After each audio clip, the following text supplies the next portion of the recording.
आप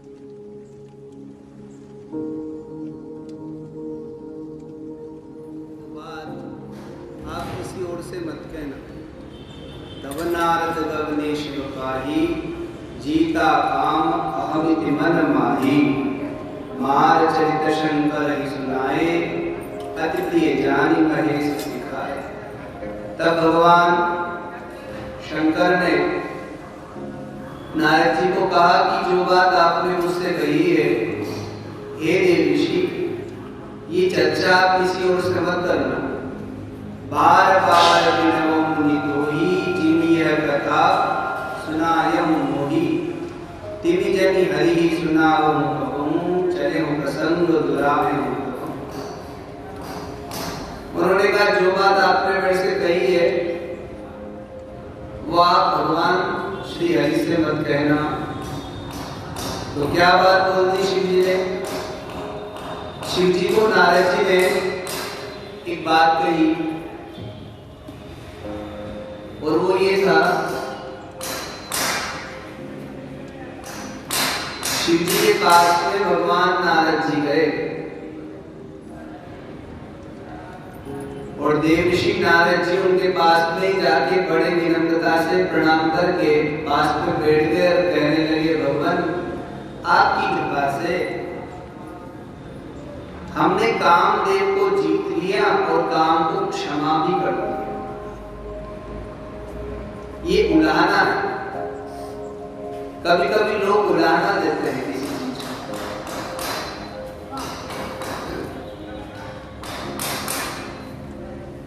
देवऋषि ने भगवान शंकर को ये उलाहना दे दी कि आपने काम को तो जीता पर क्रोध को नहीं जीता, क्योंकि जब आपके पास में कामदेव आया तो आपने कामदेव को भस्म कर दिया और हमने जब हमारे पास में काम आया तो हमने कामदेव को भस्म नहीं किया, अभी तो क्षमा कर दिया। उसकी उद्दंडता को ध्यान में रखते हुए उसको दंडित नहीं किया, दंड नहीं दिया। मतलब ये बताना चाहते हैं कि हम आपसे भी श्रेष्ठ है। कभी कभी लोग अपनी श्रेष्ठता का स्वयं बखान करते हैं पर प्रकारांतर शब्द बोल लेते हैं। नारद जी ने जब ये बात भगवान शिव से कही तो शिव के हृदय में करुणा है। शिव करुणा की मूर्ति है। तो उन्होंने कहा, देखो तुम अपने हो, इसीलिए मैं तुमको एक बात बताता हूँ कि जो बात तुमने मुझसे कही काम विजय की, वो प्रसंग भूल के भी भगवान विष्णु के सामने कभी मत कहना, उसका जिक्र भी मत करना। नारद जी को लगा कि शिव जी केवल अपने ही प्रशंसा चाहते हैं, दूसरे की नहीं।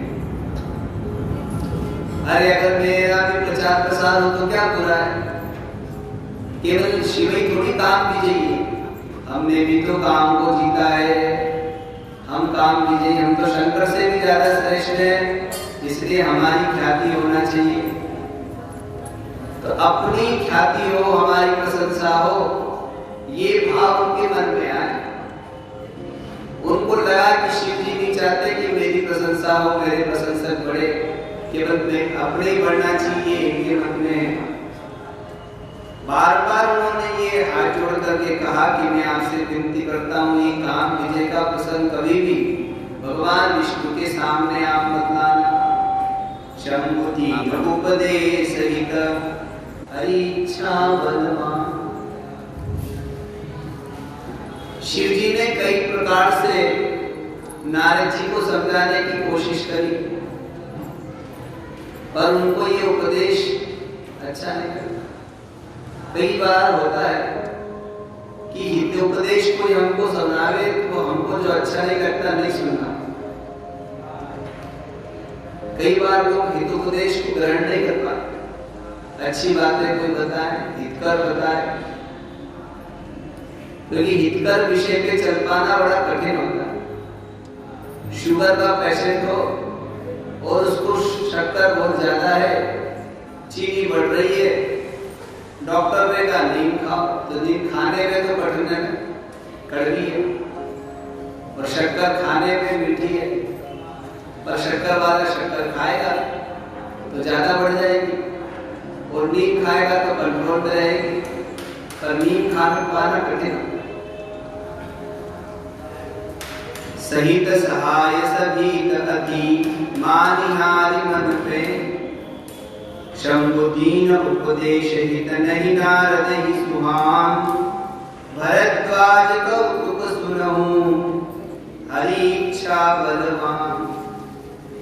नारद जी को कई बार शंकर जी ने समझाया, पर हरि इच्छा बलवान, भगवान की जो इच्छा है वो होना है, हम कुछ नहीं कर सकते। राम कीन चाहि सोई होई, करे अन्यथा स नहीं कोई, शंभु वचन मुनि मन नहीं भाए, तब विरंच के लोक सिधाए।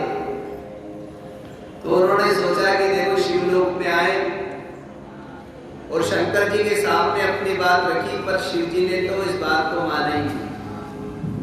उनके मन में लगा कि शिव जी नहीं चाहते मेरा प्रचार प्रसार हो, तो ब्रह्मलोक चले गए।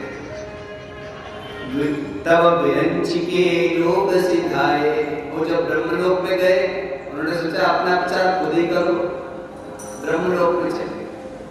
अब ब्रह्मलोक में गए तो ब्रह्मलोक में तो देव ऋषि नारद जी ने देखा कि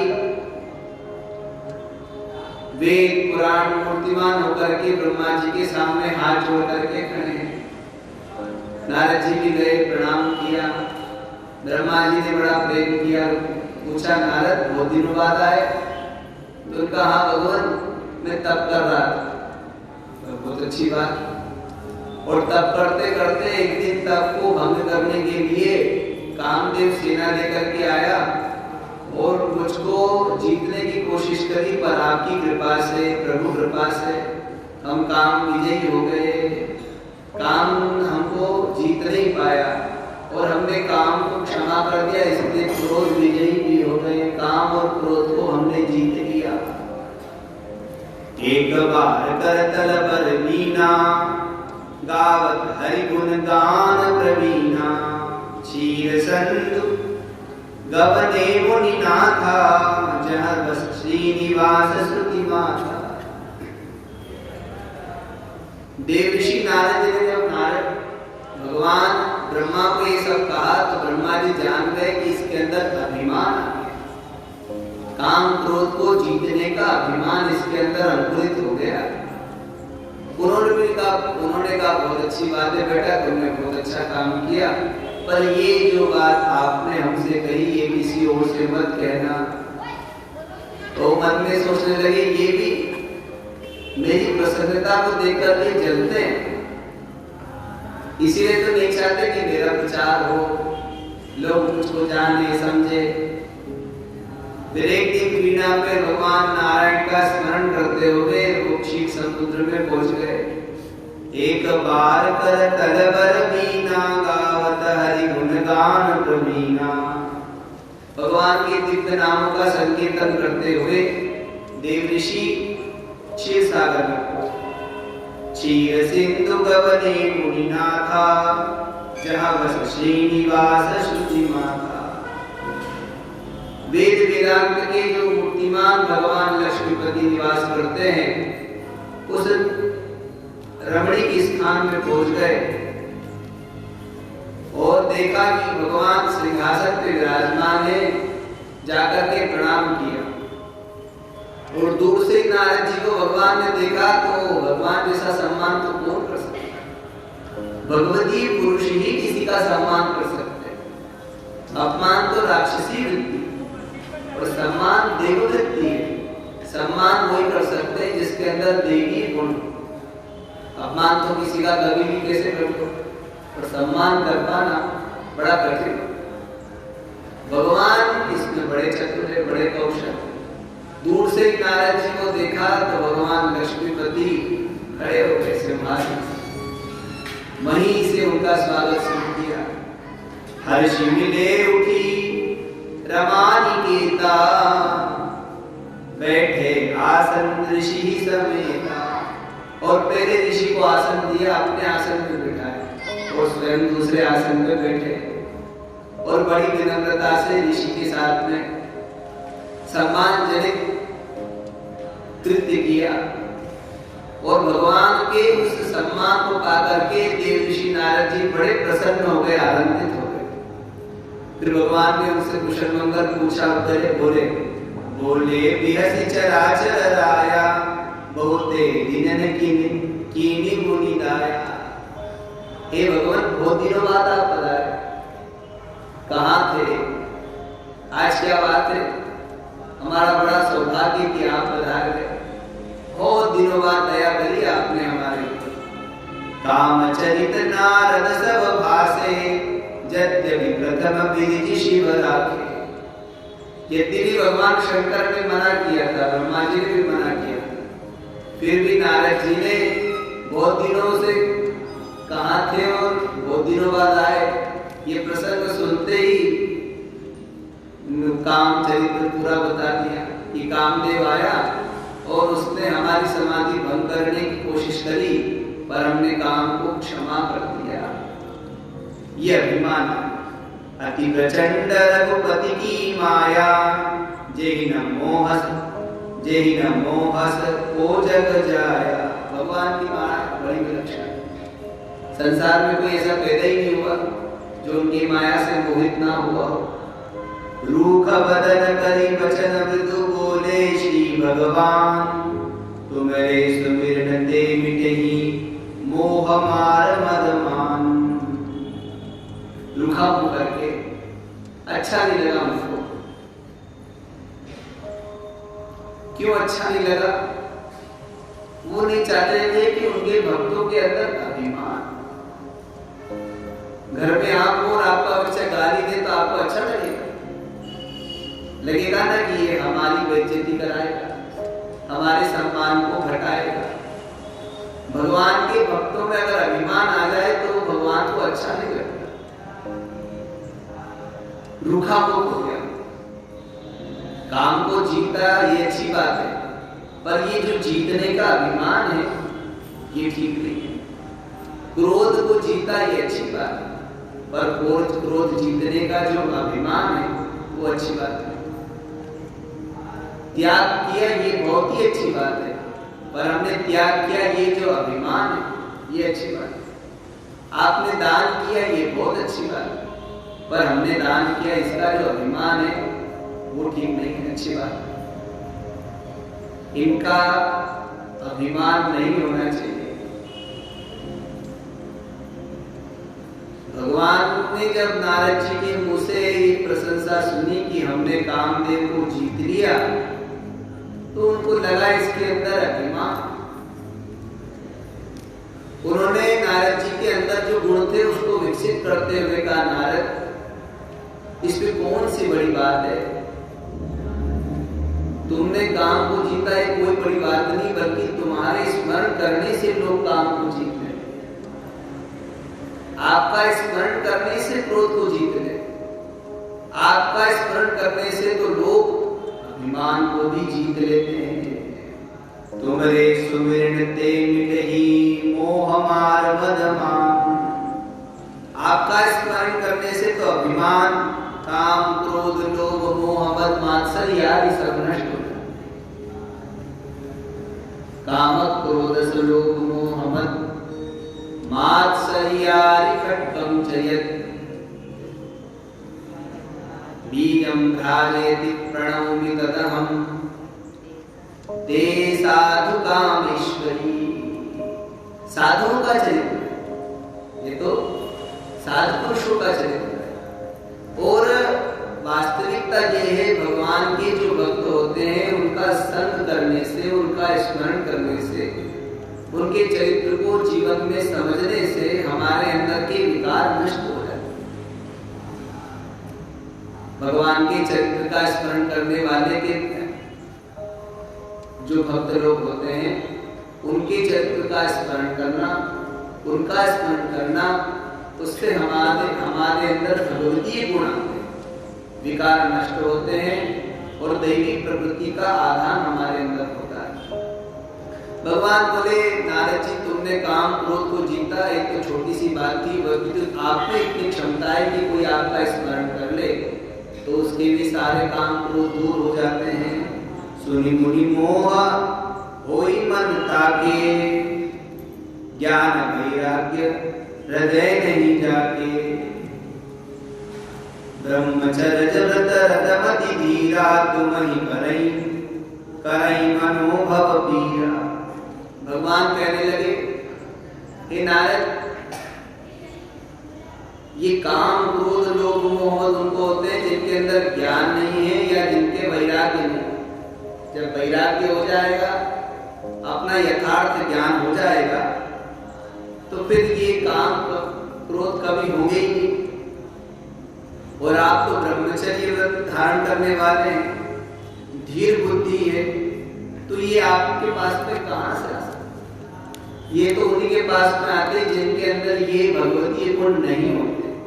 नारद कहूं सहित अभिमाना, कृपा तुम्हारी सकल भगवाना। नारद जी ने जब भगवान के मुंह से अपनी प्रशंसा सुनी तो और फूल गए, करेला नहीं चढ़ गया, ऐसी स्थिति हो। शंकर जी ने जब समझाया तो उनको क्रोध आया कि देखो मेरे काम की सराहना नहीं करी। कुछ लोग होते हैं उनकी काम की सराहना करना उनको अच्छा नहीं लगता। ब्रह्मा जी ने भी उनको समझाया पर ब्रह्मा जी से भी प्रसन्न नहीं हुए, क्योंकि ब्रह्मा जी ने भी उनके कार्य की प्रशंसा नहीं। भगवान विष्णु के पास में आए तो उन्होंने उनको समझाया नहीं, उनके काम की प्रशंसा कर। तो प्रशंसा से अभिमान, प्रशंसा के पुष्पों की माला जब गले में पड़ती है तो एक ही सुगंध आती है, उसका नाम है अभिमान। प्रशंसा से उत्पन्न एक ही चीज होती है, अभिमान। और ईर्ष्या से द्वेष उत्पन्न हो, द्वेष के चलते अशांति दुख आदि है। और प्रशंसा से अभिमान होगा, वो भी आगे जाकर के अशांति और दुखी। नारद ने अपने अंदर अभिमान बढ़ते हुए ऊपर ही मन से कहा, भगवान आपकी कृपा का फल है। करुणानिधि करुणानिधि मन दीघ विचारी, पुरम करेऊं गर्भ तनु भारी। करुणानिधि भगवान समझ ले कि इसके अंदर अभिमान का अंकुर उत्पन्न हो गया। बहुत बड़ा तो नहीं है पर छोटा है। यदि ये वृक्ष हो गया तो तकलीफ देगा, अभी इसको काट के फेंक देना चाहिए। हम खेती करने वाले हैं और उस खेत में यदि खरपतवार हो जाए तो समझदार किसान उस खरपतवार को निकाल करके फेंक देता है, नहीं तो वस्तु को खराब करेंगे। अभिमान अगर हमारे अंदर आ गया तो हमारे भजन रूपी वस्तु को खराब कर देगा, इसलिए उसको पहले ही निकाल के फेंक देना चाहिए। भगवान ने सोचा ये अंकुर हो गया, इसको निकाल के फेंकना है, पर सीधे समझाएंगे तो समझ में नहीं आएगा, क्योंकि अभी अभिमान के वश है। इसको प्रकारांतर से समझाना पड़ेगा।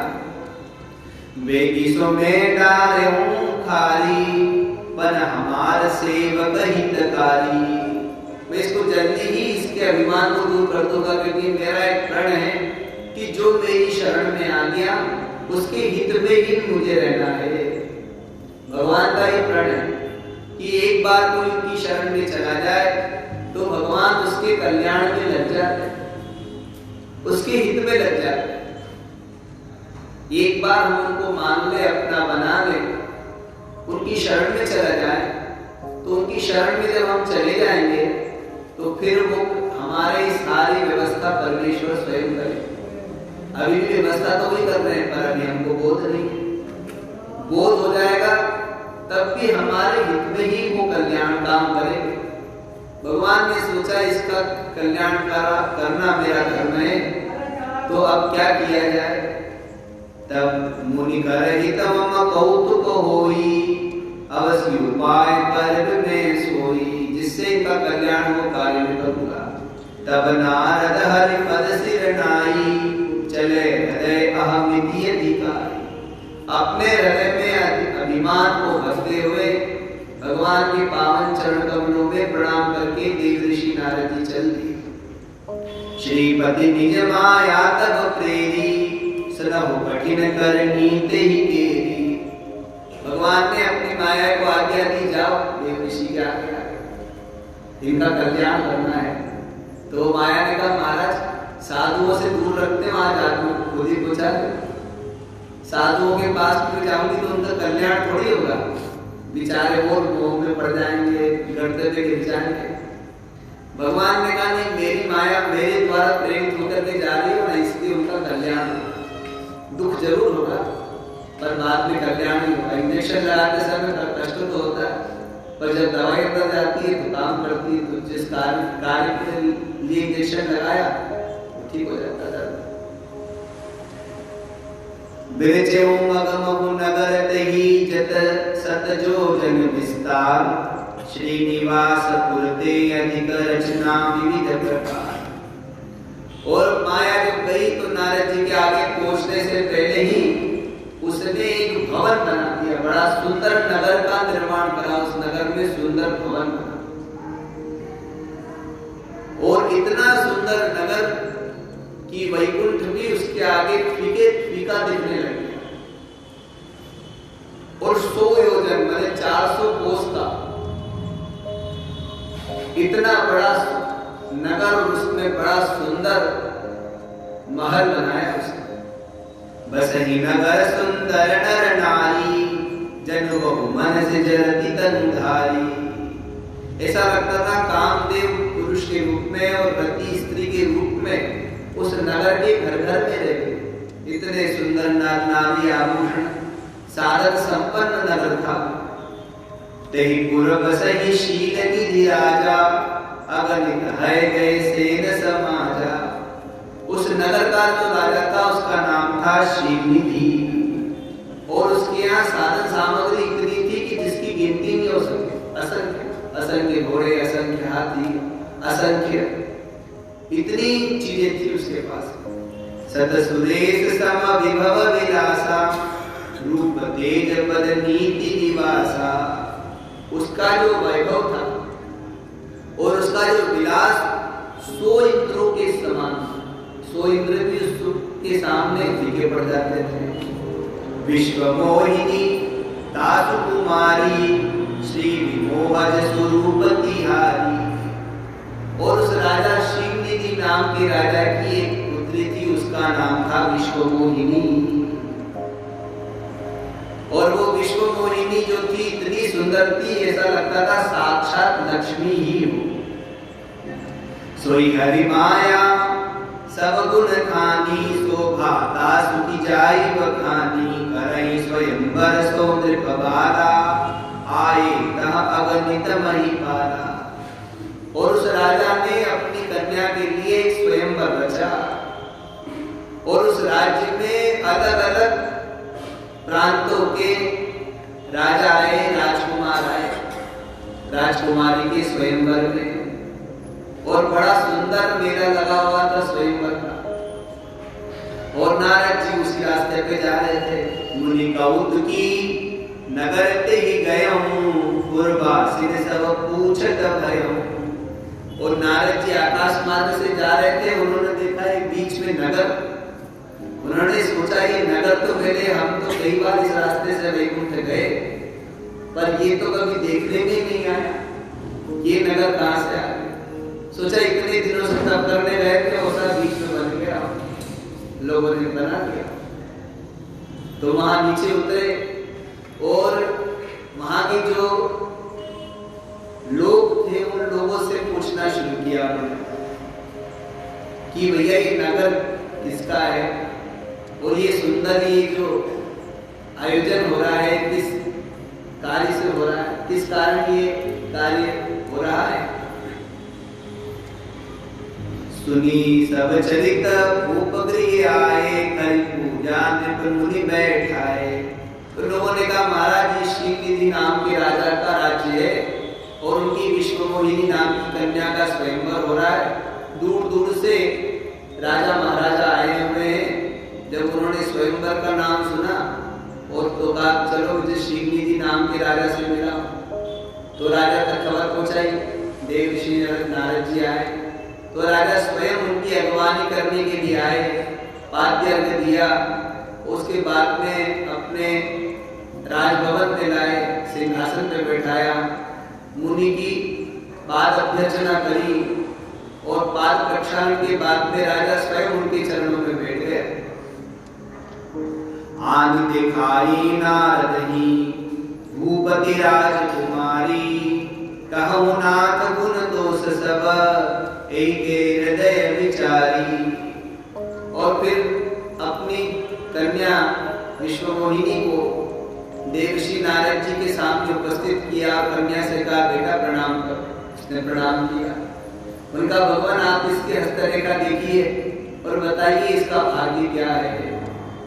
देव ऋषि नारद जी वो विश्वमोहिनी नाम की कन्या का हाथ देखने लगे और उन्होंने कहा, देखी रूप मुनि विरति विसारी, बड़ी भार लगी रहे निहारी। पहले तो उन्होंने उसको देखा और देखते ही उनका बेटा के पास, उसको देखते ही रह गए। इतनी सुंदर थी, उनके स्वरूप से उनकी निगाह हटी, उसको देखते ही रहे, एक तक देखते रहे। लक्षणता सुबिलो की भुलाने, हृदय हर्ष नहीं प्रकट बखाने। अपने आप को भूल गए और उसको देखने में इतने आनंदित हो गए और कि वो प्रकट नहीं कर पाए। बाहर से वैसे ही बने रहे जैसे थे, पर अंदर उसको देख करके आनंदित हो रहे हैं। जो यही बरब अमर सोई होई, समर भूमि तेई जीत न कोई। फिर हस्तरेखा देखी तो उसमें देखा जो इससे शादी करेगा वो अमर हो जाएगा, जो इस कन्या से विवाह करेगा उसकी मृत्यु नहीं होगी और उसको रणभूमि में कभी कोई जीत नहीं सकेगा। सारे शत्रु उसके सामने नतमस्तक हो जाएंगे, ऐसा विजयी होगा, अपराजित होगा, उसको कभी कोई पराजित नहीं कर पाएगा। से वही सकल चराचर ताही, बरई शीलनिधि कन्या जाई। और ये शीलनिधि नाम के राजा की कन्या विश्वमोहिनी जिसका भी वर्णन करेगी, सारा संसार उसकी स्तुति करेगा, पूजा करेगा, ऐसा और इसको मिलेगा। लक्षण सब विचारी कुल राखे, कछुक बनाई रूप सन भाषे। वो सब पढ़ने के बाद में वो लक्षण एक भी राजा को नहीं बताया। राजा को तो कोई दूसरे ही अपने मन से बना के बता दी कि ये गुण है इसमें। सुता सुलक्षण कही दीप पाही, नारद चले सोच मन माही। और राजा आपकी कन्या सुलक्षणा है इतना कह करके अपने मन में विचार करते हुए देवर्षि नारद जी वहां से चल दिए। करऊ जाय सोई जतन विचारी, जेहि प्रकार कोई बरे कुमारी। अब उन्होंने सोचा कि मैं ऐसा काम करूं कि मेरा ही विवाह इससे हो जाए। अगर मेरा विवाह हो गया तो मैं अमर हो जाऊंगा और समर भूमि में मुझे कोई जीत नहीं पाएगा, चराचर मेरा भरत हो जाएगा। ये भाव सोच करके उन्होंने सोचा क्या करूं जिससे कन्या मुझे वरण कर ले। जब तब कछु न होई देहि काला, हे विधि मिलई कवन विधि बाला। अब उन्होंने सोचा कि सबसे पहले जब कर ले तो जब की संख्या इतनी जल्दी थोड़ी होती, भाई कोई जब करना है तो जितने अक्षर मंत्र में होते हैं उतने लाभ कम से कम उस मंत्र को जपना चाहिए। 9 अक्षर का मंत्र है तो 99 मंत्र हो गया, तो कम से कम उस मंत्र को 9 लाख बार जप करो। समझ लो किसी में 32 अक्षर है तो उसमें 32 लाख बार जप करो। और कलिकाल में तो चौगुना होना चाहिए। 32 अक्षर वाला मंत्र हो तो चौगुना कितना होगा?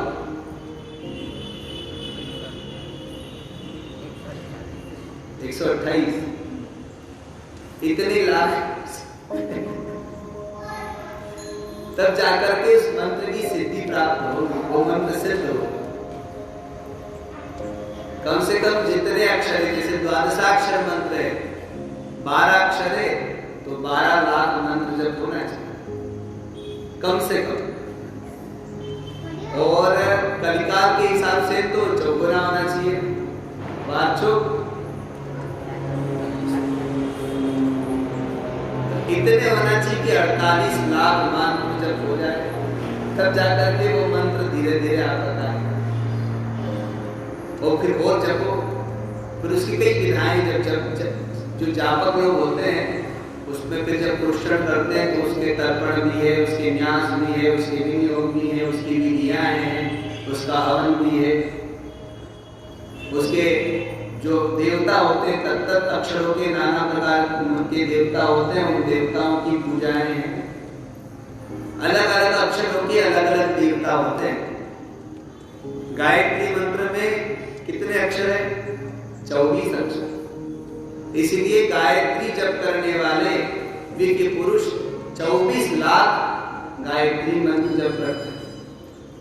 मंत्र भी पढ़ा है तो 24 लाख जब करते हैं तो विधि के अनुसार चलते हैं तो 3-3.5 वर्ष लगते हैं मंत्र को पूर्ण होने में। और फिर उसके नियम है कि जब तक सूर्य रहे तब तक नमक नहीं खाते। सूर्य उदित होने से लेकर के सूर्यास्त तक नमक नहीं खाते, सूर्यास्त के बाद ही ग्रहण करते हैं।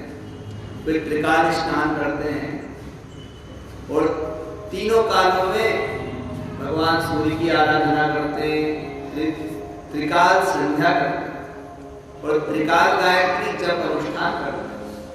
और जपानुष्ठान समय में भी उसके गायत्री कवच का पाठ है, गायत्री स्तवन है, गायत्री नामावली है, ब्रह्मचर्य व्रत का पालन करते हैं, जमीन पे सोते हैं, सीले वस्त्र नहीं पहनते, किसी और व्यक्ति के द्वारा बनाया हुआ नहीं खाते हैं, स्वयं पाकी होते हैं, अपने हाथ से बना हुआ और सुविधा हो तो यज्ञ अनुष्ठान भी करते हैं। और व्यवस्था हो तो गायत्री की प्रतिमा बना करके पूजा भी करते हैं। और उसमें कई विधाएं, गायत्री उपनिषद का पाठ करते हैं, फिर एक स्थान में रहना पड़ता है।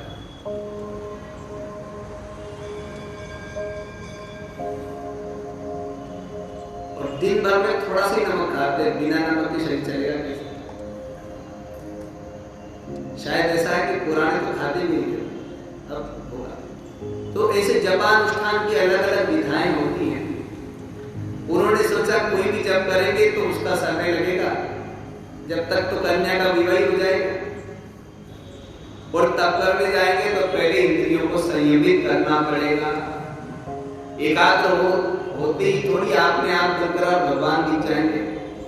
घंटों ध्यान करो तब जाकर के एक क्षण के लिए मन एकाग्र होता है और जिस वस्तु पे, जिस केंद्र पे आपने ध्यान को केंद्रित किया, जिस लक्ष्य पे केंद्रित किया, वो लक्ष्य का कुछ क्षण के लिए अनुभव या दर्शन हमको होता है। और वो रोज का अभ्यास हो, एक दिन के अभ्यास से नहीं, रोज का अभ्यास होना चाहिए। जब रोज का अभ्यास करते करते करते करते करते मन एकाग्र होने लगता है। और मन को एकाग्र करने के लिए भी कई विधाएं हैं। कुछ लोग नासिका पे ध्यान केंद्रित करते हैं, नासिकाग्रम संदिशश्चानवलोकयन्।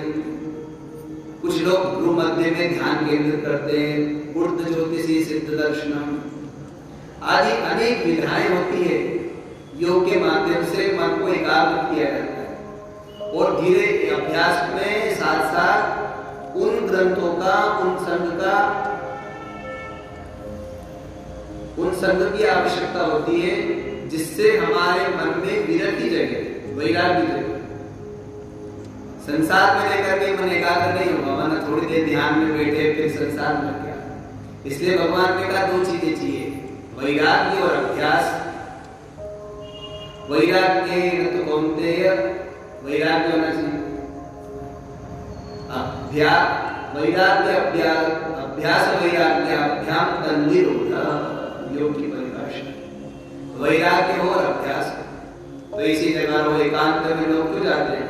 वहां कोई साधन नहीं है, कोई सुख नहीं है, मन चाहेगा तब भी नहीं मिलेगा। अब जंगल में बैठा हुआ मन सोच रहा है टीवी देख लूं, कहां से देखें?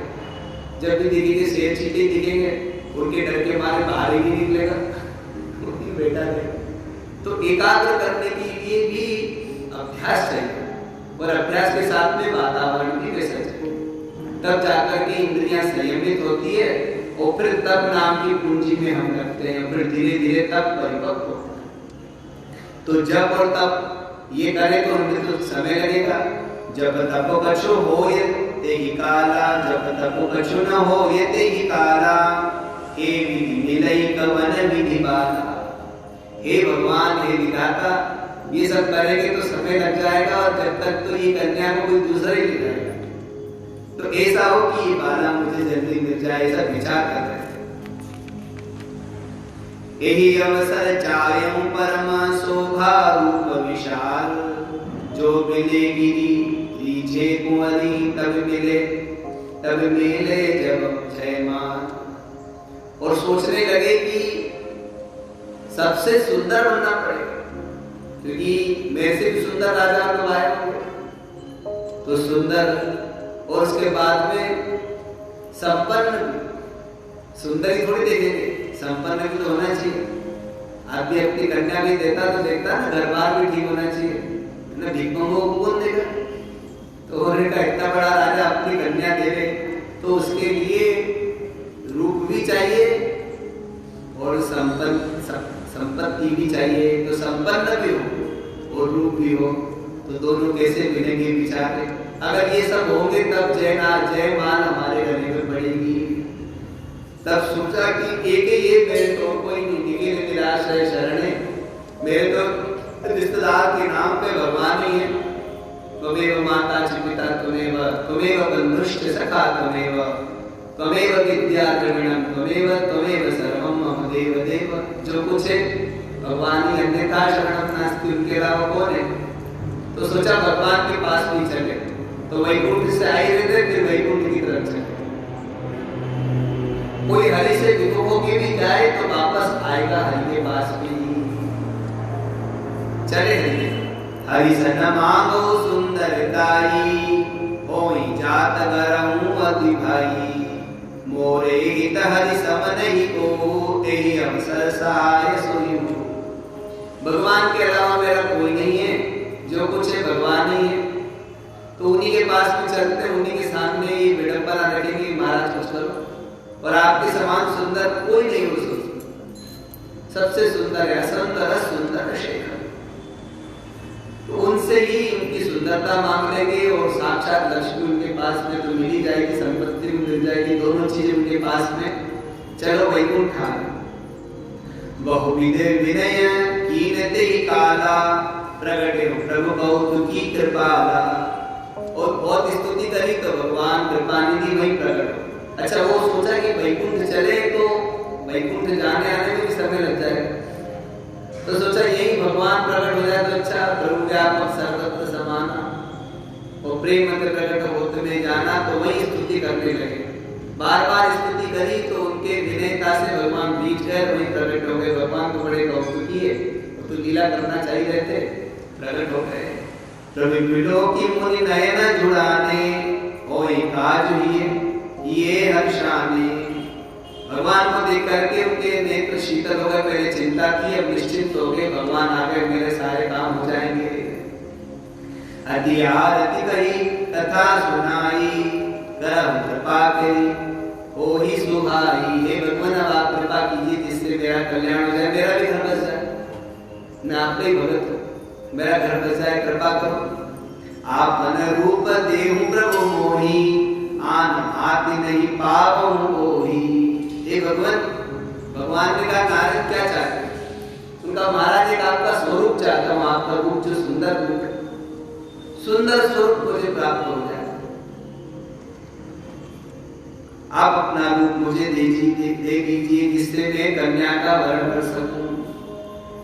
और फिर हाथ जोड़ करके एक प्रार्थना करी, बड़े विनम्र शब्दों में उन्होंने कहा, हे भगवान, मैं आपका दास हूं, सेवक हूं, आपका ही, जिसमें मेरा हित हो वो कार्य आप कीजिए। भगवान के सामने जब खड़े हो ना तो यही बात बोलना चाहिए कि भगवान, हमारा जिसमें हित हो वो कार्य आप हमसे करवाइए। भगवान हमारे हित के लिए तत्पर रहे। जही विधि होत नाथ हित मोरा, करहु सबे की दास में तोरा। हे भगवान मैं आपका दास हूं, जिससे मेरा हित हो वही काम आप कीजिए। निज माया बल देखी विशाला, ये हंसी बोले दीन दयाला। इस प्रकार से जब नारद जी को देखा कि ये माया के चक्कर में पड़ गए तो उनको हंसी आ गई कि इतने दिन तप किया फिर माया के चक्कर में पड़ गया। तो करुणा निधान हंस करके बोले, जय विधि हो ही परम हित, नारद सुनहु तुम्हार, सोई हम करबन आन कछु, बचन न दिशा। हे नारद, जिसमें तुम्हारा हित होगा वही कार्य में करूं, उससे एक भी ऊपर नीचे नहीं होगा। बस तुम्हारे हित की भावनाएं मेरे मन में है। अब तुम्हारा हित जिससे भी हो और जैसे भी हो वो उसी कार्य को मैं करूंगा। मेरे वचन को कभी अन्यथा मत समझ। मैं अपने भक्तों के हित में लगा रहता हूँ। मेरे भक्त का हित जिस प्रकार से हो उसी प्रकार से मैं कार्य करता हूँ। उपतमा गरुज व्याकुल रोगी, वेदन दे सुनौ मुनि जोगी। कोई रोगी है और डॉक्टर किसी चीज के लिए मना कर दे कि ये चीज इसको मत देना, कोलेस्ट्रॉल बढ़ रहा है, उन्होंने कहा भैया इसको घी तेल बंद कर दो, और उसको तो चटपटा खाने की आदत है, रोज चाहिए। 70 साल की बूढ़ी हो गई पर चाहिए उनको चटपटा ला, ये भी डालो ये भी डालो ये भी डालो।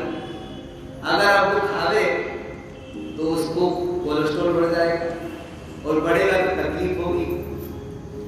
और बीपी अलग है, शुगर अलग है और नाना प्रकार की बीमारियां हैं। तो सब प्रकार की चीजों को जानते हुए व्यक्ति ने कहा ये चीजें दो, केवल खिचड़ी दे दो, उनका दलिया दो, इनको नमक कम कर दो, घी मत दो, तेल बंद कर दो, मिठाई का दूर से दर्शन करवा दो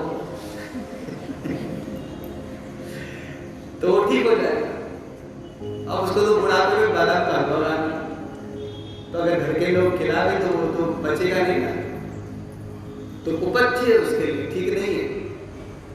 तो डॉक्टर से कहता है डॉक्टर साहब कैसे करूं, तो डॉक्टर कहता है ये चीजों से दूर रहो। अब बेचारे को एक दिन तो खा ले, 2 दिन खा ले, कब तक खाए? रोज के रोज खिचड़ी कब तक खाए? रोज के रोज दलिया,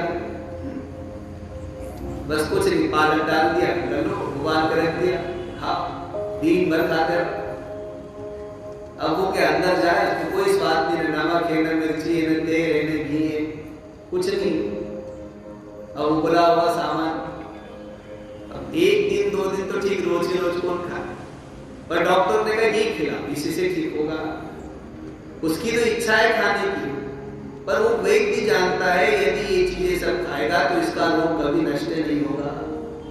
भगवान कहने लगे जैसे व्याकुल रोगी जिस चीज की मनाही हो उसी की तरफ दौड़ता है, तो वैद्य उसके लिए मना करता है, फिर भी वो कोशिश करता है ये मिल जाए, पर वैद्य उसको नहीं देता है। भले से वो वैद्य को गाली देवे, पर वैद्य उसके कल्याण की भावना रखता है। उसको पता अगर ये चीजें खाएगा तो ये वो रोगी हो जाएगा। यही विधि हित तुम्हार में भयहूं, कहीं असत अंतर हित प्रभु भयहूं। और ऐसा कहकर के भगवान अंतर ध्यान हो गए। उनका नारद तुम चिंता मत करो, जिससे तुम्हारा कल्याण हो, चाहे तुमको बुरा लगे चाहे भला, पर तुम्हारा कल्याण ही हम करेंगे।